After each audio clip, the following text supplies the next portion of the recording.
Did you know that training each muscle twice a week can lead up to 1.5 times more muscle gain than training each muscle once a week?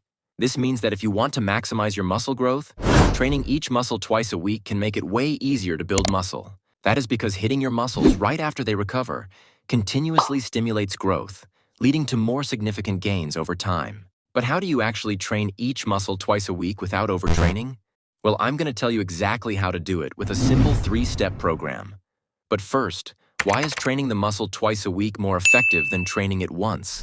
Training a muscle twice a week is said to be better because it allows for greater overall volume and frequency, which are key drivers of muscle growth. When a muscle is stimulated more frequently, it has more opportunities to adapt and strengthen. Step 1. Designing your program. When it comes to training each muscle twice a week, a balanced program is essential because you want to make sure that you have enough rest between your workouts so you don't overtrain the muscle. For example, if you have push today, you want to make sure to rest at least 3 days until you do push again. This ensures that your push muscles fully recover and ready to be trained again.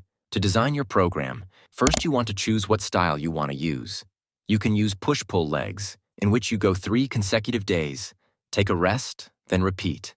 This approach is good for some people, but for others, it might be too tiring. So another approach is doing upper-lower workouts, meaning that you train 4 times a week in which you do upper followed by lower, then rest and repeat. This approach focuses more on rest days to make sure you don't overtrain the muscle. You can even get creative by designing your own program. For example, you might train on day 1 chest, back, and biceps, followed by rest day, then train on day 2 legs, shoulders, and triceps. Then rest and repeat.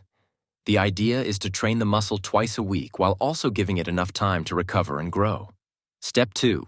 Choosing exercises. When choosing your exercises, you want to make sure that you don't choose too much exercises. So choosing 2 to 3 exercises per muscle is more effective.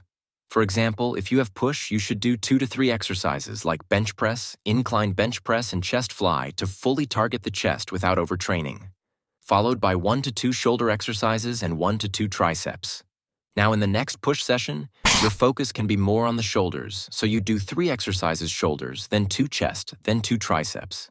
This ensures balance between your push muscles. Incorporating both compound and isolation movements allows for maximum effectiveness, as compound movements are responsible for 80% of your muscle growth, while the remaining 20% are from isolation exercises. So focusing on compound movements and progressing with them can be effective. You want to choose one day to focus on strength and the other on hypertrophy. That way you can be benefiting from both methods equally. So for pull day number 1, you focus on lifting heavy for light reps, 3 to 5 reps. Meanwhile, for pull day number 2, you focus on doing more reps in a weight while controlling the movement, so around 8 to 15 reps. Make sure you don't add too many sets, as that can lead to overtraining.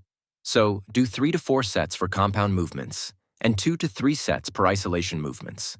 With a minimal rest of 3 to 5 minutes between sets, you should focus on the same compound movements to progress with them, because changing them frequently can make it harder for you to adapt and see progress. By sticking with key compound lifts, you allow your body to become accustomed to the movements, which is essential for building strength and muscle. However, you can change your isolation movements regularly. For example, if you typically do tricep extensions, you might switch to skull crushers or cable pushdowns every few weeks. This way, you can challenge your muscles in new ways without compromising your foundational strength gains. Step 3. Progressive overload. For muscle growth to happen, progressive overload is essential. Progressive overload refers to the practice of consistently challenging your muscles to stimulate growth and improve performance over time. It could be by increasing the weight, repetitions, or intensity of your workouts. There are various methods of implementing progressive overload, including increasing the volume of your workouts through more sets or reps, enhancing exercise frequency by adding more sessions, or refining your technique to maximize efficiency. Setting a specific rep goal and adding weight once you reach that target is very beneficial, as it ensures continual progression and prevents plateaus. For example, if your goal is to do 10 reps, then when you reach that goal, you add weight. This is called progressive overload. If you even add 1 rep in your workout, it's still called progress.